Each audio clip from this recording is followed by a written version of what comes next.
Ruby ଆଦର୍ଶକୁ କହିବେ, ତମେ ସବୁ ପୁଅ ମାନେ ସତରେ କେମିତି ହେଇଥାଅ କେଜାଣେ, ଘରକୁ ସ୍ତ୍ରୀ ଆସିବାର କିଛି ଦିନ ଭିତରେ ମା ବାପାଙ୍କୁ ଭୁଲିଯାଅ। ଏଇଥିପାଇଁ ତମମାନଙ୍କୁ ଲାଜ ଲାଗିବା ଦରକାର ଆଦର୍ଶ। ଦେଖ ଆଦର୍ଶ, ମୁଁ ତତେ ଏବେ ବି କହିଦଉଛି, ୟା ପରେ ବି ଯଦି ତୁ ସେ ପଲ୍ଲବୀ ସାଙ୍ଗରେ ଠିଆ ହଉ କି ତାକୁ ସପୋର୍ଟ କରୁ, ତାହେଲେ ତୁ ତୋ ମାକୁ ସବୁଦିନ ପାଇଁ ହରେଇ ବସିବୁ, ସବୁଦିନ ପାଇଁ। ପ୍ରତ୍ୟେକ ମଣିଷ ହିସାବରେ ଗୋଟେ ସୀମା ଥାଏ ଆଦର୍ଶ। ଏମିତି ନ ହଉ କି ତୋ ମା ସହି ନ ପାରି ତତେ ଭଲ ପାଇବା ବନ୍ଦ କରି ନ ଦଉ। ଏମିତି କହି ରୁବି ଚାଲିଯିବେ। ତାପରେ ଆନନ୍ଦ ରୁମରେ ପଲ୍ଲବୀକୁ କହିବେ, ଆଇ ଏମ୍ ସରି ପଲ୍ଲବୀ, ମୁଁ ଟିକେ ଅଧିକା ଇମୋସନାଲ ହେଇଗଲି। କିନ୍ତୁ ଯାହା ବି ହେଇଯାଉ ନା କାହିଁକି, ଏ ଦୁନିଆ ପଛେ ଓଲଟ ପାଲଟ ହେଇଯାଉ, ମୁଁ ତୋ ସହିତ ସବୁବେଳେ ଥିଲି, ଅଛି ଆଉ ସବୁଦିନ ପାଇଁ ରହିବି। ଆଦର୍ଶକୁ ନିର୍ଦ୍ଦୋଷରେ ଘରକୁ ଫେରେଇ ଆଣିବାରେ ମୁଁ ତତେ ସାହାଯ୍ୟ କରିବି ପଲ୍ଲବୀ, ଆଇ ପ୍ରମିସ୍। ଆମେ ଦି ଜଣ ଏକାଠି ମିଶି ଏ ଲଢ଼େଇ ଲଢ଼ିବା। ଯା ମା, ରାତି ବହୁତ ହେଇଗଲାଣି, ତୁ ଶୋଇବୁ। ଏମିତି କହି ଆନନ୍ଦ ଚାଲିଯିବେ। ତାପରେ ପଲ୍ଲବୀ କହିବେ, ଏତେ ସହଜରେ ମୋ ଆଖିକୁ କୋଉଠୁ ନିଦ ଆସିବ ବାବା। ଯାଉଛି, ଆଦର୍ଶଙ୍କର ସବୁ ଫାଇଲ ମୁଁ ଭଲ ଭାବରେ ଷ୍ଟଡି କରିବି। ତା ପୂର୍ବରୁ ମୁଁ ଆଉ ଥରେ ଚିତ୍ତ ଅଙ୍କଲଙ୍କ ସହିତ ଟିକେ କଥା ହେଇଯାଏ। ଏମିତି କହି ପଲ୍ଲବୀ ଫୋନ ଧରିବେ ତ ଚିତ୍ତ ଅଙ୍କଲ କଲ୍ କରିବେ।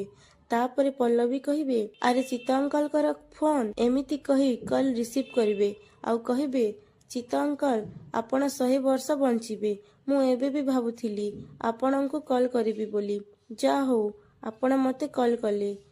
ଚିତ୍ତ ଅଙ୍କଲ, ଆପଣ ଟିକେ ଆଦର୍ଶଙ୍କର ଫାଇଲ ସ୍କାନ କପି କରି ମୋତେ ପଠେଇ ଦେବେ।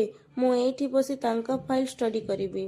ତାପରେ ଚିତ୍ତ ଅଙ୍କଲ କହିବେ, ହଁ ମ୍ୟାଡାମ, ସେ କାମ ତ ମୁଁ କରିଦେବି। କିନ୍ତୁ ତା ପୂର୍ବରୁ ଆପଣ ଥରେ ଆଦର୍ଶ ବାବୁଙ୍କ ସହିତ ଟିକେ କଥା ହେଇ ଯାଆନ୍ତୁ। ତାପରେ ପଲ୍ଲବୀ କହିବେ, କଣ ହେଇଛି ସେଠି, ସବୁ ଠିକ ଅଛି ତ? ଆଦର୍ଶ ଠିକ ଅଛନ୍ତି ତ? ତାପରେ ଚିତ୍ତ ଅଙ୍କଲ କହିବେ, ହଁ, କିନ୍ତୁ ମ୍ୟାଡାମ, ଏ କିଛି ସମୟ ପୂର୍ବରୁ ମାୟା ମ୍ୟାଡାମ ଆଉ ରୁବି ଦିଦି ଆସିଥିଲେ। ସେମାନଙ୍କ ଭିତରେ କଣ କଥାବାର୍ତ୍ତା ହେଲା ସେ କଥା ତ ମୁଁ କହିପାରିବିନି, କିନ୍ତୁ ସେମାନେ ଯିବା ପରେ ପରେ ଆଦର୍ଶ ବାବୁ ବହୁତ କାନ୍ଦୁଛନ୍ତି।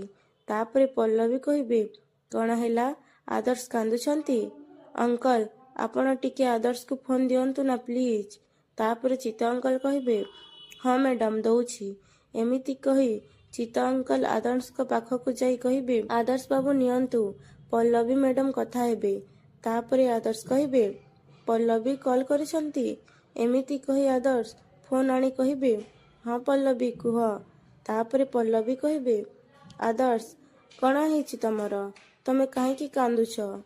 ଦେଖ, ତମେ ଏତେ ଜଲ୍ଦି ହାର ମାନି ଯାଅନି, ମୁଁ ଅଛି ତମ ସାଙ୍ଗରେ। ତାପରେ ଆଦର୍ଶ କହିବେ, ମୋତେ ମୋ ନିଜ ପାଇଁ ଡର ନାହିଁ ପଲ୍ଲବୀ, ମୋତେ ତ ଦୁଃଖ ଲାଗୁଛି ଏସବୁ ପାଇଁ ମା ତମକୁ ଦାୟୀ ବୋଲି ଭାବୁଛନ୍ତି। ଏସବୁ କେବେ ବଦଳିବ ପଲ୍ଲବୀ? ମାଙ୍କ ମନରୁ ତମ ପ୍ରତି ଘୃଣା କେବେ ଦୂର ହବ ପଲ୍ଲବୀ? ଆମେ କଣ ସବୁବେଳେ ଅନ୍ୟମାନଙ୍କୁ ଖୁସି କରଉଥିବା, ସବୁବେଳେ ଅନ୍ୟମାନଙ୍କ ହିସାବରେ ତାଙ୍କ କଥାରେ ଚଲୁଥିବା ପଲ୍ଲବୀ? ମା କଣ ଏତେ ବି ବୁଝିପାରୁନାହାନ୍ତି ଯେ ଆମେ ଦି ଜଣ ଏବେ ମ୍ୟାରେଡ୍, ଆମକୁ ଆମ ନିଜ ହିସାବରେ ବଞ୍ଚିବାର ଅଧିକାର ଅଛି? ଆରେ ମାଙ୍କୁ ତ ଆମ ସହିତ ଆଡଜଷ୍ଟ କରିବା ଦରକାର, ହେଲେ ସେ ଏତିକି ବୁଝିପାରୁନାହାନ୍ତି କାହିଁକି? ଏସବୁ ଭିତରେ ଆମେ ଆମ ଦି ଜଣ ଲାଇଫ କେବେ ଆରମ୍ଭ କରିବା? କେବେ ଆମେ ଆଗକୁ ବଢିବା ପଲ୍ଲବୀ? କେବେ ଆମେ ଆମ ନିଜ କଥା ଭାବିବା, କେବେ? ଏମିତି କହି ଆଦର୍ଶ ମନ ଦୁଃଖ କରି ଯାଇ ଶୋଇବେ। ତାପରେ ପଲ୍ଲବୀ ରୁମରେ ଆଦର୍ଶଙ୍କ ଫାଇଲ ସବୁ ଷ୍ଟଡି କରୁଥିବେ। ତାପରେ ସକାଳ ହେଲେ ଆନନ୍ଦ ଆଉ ମାୟା ବ୍ରେକଫାଷ୍ଟ ପାଇଁ ଆସି ଡାଇନିଂରେ ବସିଥିବେ। ତାପରେ ନିମକି ମାୟାକୁ ବ୍ରେକଫାଷ୍ଟ ଦେବେ। ତାପରେ ମାୟା ରାଗରେ ବ୍ରେକଫାଷ୍ଟକୁ ସାଇଡ କରିଦେବେ। ତାପରେ ଆନନ୍ଦ ଅଚାନକ ଉଠି ନିମକିକୁ କହିବେ, ନିମକି, ଆଜିଠୁ ମୋ ବ୍ରେକଫାଷ୍ଟ ଟି ସବୁ କିଛି ମୋ ରୁମରେ ଦେଇ ଆସିବୁ। ମୁଁ ଆଉ ଏଇ ଡାଇନିଂରେ ବସି ଖାଇବିନି। ଏମିତି କହି ଆନନ୍ଦ ଚାଲିଯିବେ। ତାପରେ ପୋଲିସ ଷ୍ଟେସନରେ ଏମଏଲଏ ମିଡିଆଙ୍କ ଆଗରେ କହିବେ, ଆଦର୍ଶ ମହାପାତ୍ର ମର୍ଡର କେସରେ ଆରେଷ୍ଟ ହେଇଛି। ଆପଣମାନେ ଏକଥା ବି ଜାଣନ୍ତି, ଆନନ୍ଦ ମହାପାତ୍ର ଏ ସହରର ଜଣେ ପ୍ରଭାବଶାଳୀ ଲୋକ। ମୁହୂର୍ତ୍ତକ ଭିତରେ ଟଙ୍କା ଦେଇ ସେ କଳାକୁ ଧଳା, ଧଳାକୁ କଳା କରିପାରନ୍ତି।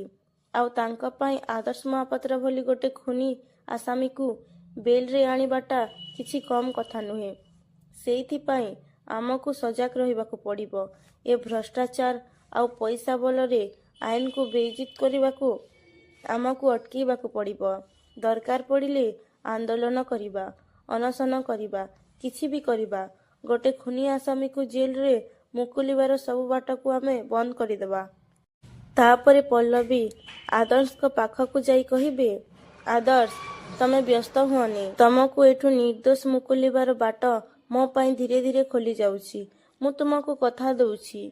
ତମକୁ ଏଠୁ ମୁଁ ଏମିତି କହୁଥିଲା ବେଳେ ଗୋଟେ ହବଲଦାର ଆସିବେ ଆଉ କହିବେ, ମ୍ୟାମ୍, ଆପଣଙ୍କୁ ସାର୍ ଡାକୁଛନ୍ତି। ତାପରେ ପଲ୍ଲବୀ ଆଇଆଇସି ସାର୍ ପାଖକୁ ଯିବେ। ତାପରେ ଆଇଆଇସି ସାର୍ କହିବେ, ଦିନ ରାତି ତମେ ସେଠି ସେଇ ଲକଅପ୍ ସାମ୍ନାରେ ଠିଆ ହେଇ ଗୋଟେ କ୍ରିମିନାଲ ସାଙ୍ଗରେ କଥା ହଉଥିବ ନା ଥାନାରେ ଆଉ କିଛି କାମ ଅଛି? ତାପରେ ପଲ୍ଲବୀ କହିବେ, I am sorry sir, Adarsh criminal ଏ କଥା ଏଯାଏଁ ପ୍ରୁଫ୍ ହେଇନି। ଆଉ ପ୍ରୁଫ୍ ନ ହେବା ପୂର୍ବରୁ ଆପଣ ଆଦର୍ଶକୁ କ୍ରିମିନାଲ ବୋଲି କହିପାରିବେନି। ତାପରେ ଆଇଆଇସି ସାର୍ କହିବେ, ହଁ ହଁ ଠିକ୍ ଅଛି, କିନ୍ତୁ ଡ୍ୟୁଟି ତ କରିବାକୁ ପଡ଼ିବ ନା ତମକୁ। ନିଅ ଏ ଚାର୍ଟ। ଆଜି ସାରାଦିନ ତମକୁ ଭଗବାନପୁର ଏରିଆରେ ପେଟ୍ରୋଲିଂ କରିବାକୁ ପଡ଼ିବ। ନିଅ। ତାପରେ ପଲ୍ଲବୀ ସେ ଚାର୍ଟ ଆଣି ଦେଖିବେ ଆଉ କହିବେ, ଭଗବାନପୁର ଏରିଆ? ସିଏ ବହୁତ ରିମୋଟ ଏରିଆ ସାର୍। ତାପରେ ଆଇଆଇସି ସାର୍ କହିବେ, କିନ୍ତୁ ଆମ ଥାନା ଅଣ୍ଡରରେ ଯାଉଛି। କେହି ନା କେହି ସେଠି ଡ୍ୟୁଟି କରିବା ଦରକାର। ତାପରେ ପଲ୍ଲବୀ କହିବେ, କିନ୍ତୁ ସାର୍। ପୁଣି ଆଇଆଇସି ସାର୍ କହିବେ, ଗୋ ଏଣ୍ଡ କ୍ୟାରି ମାଇ ଅର୍ଡର। ତାପରେ ପଲ୍ଲବୀ ସେଠୁ ଚାଲିଯିବେ ଆଉ ଘରକୁ ଯାଇ ଆଦର୍ଶ ପାଇଁ ଟିଫିନ୍ ନେଇକି ପୋଲିସ ଷ୍ଟେସନକୁ ପୁଣି ଆସିବେ ଆଉ ଦେଖିବେ ଯେ ଚିତ୍ତ ଅଙ୍କଲ ଆଦର୍ଶକୁ ଖୁଆଇ ଦେଉଥିବେ। ତାପରେ ଚିତ୍ତ ଅଙ୍କଲ କହିବେ, ମ୍ୟାଡମ୍, ଆପଣଙ୍କୁ ଯେତେବେଳେ ରୋଷେଇ କରିବା ପାଇଁ ସମୟ ନଥିବ ମୋତେ କହିବେ। ତାପରେ ପଲ୍ଲବୀ ଅଜୟ ରାଉତ ସାର୍ ପାଖକୁ ଯିବେ।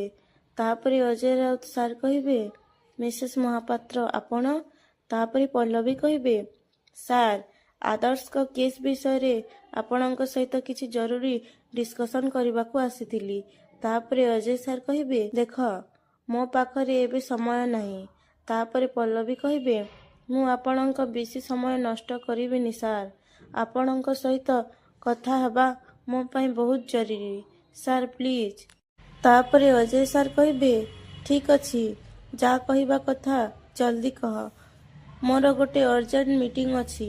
ତାପରେ ପଲ୍ଲବୀ କହିବେ, ସାର୍, ମୁଁ ଆଦର୍ଶଙ୍କ କେସ୍ ଫାଇଲ୍ ଷ୍ଟଡି କରି ମୋ ରିପୋର୍ଟ ତିଆରି କରିଛି।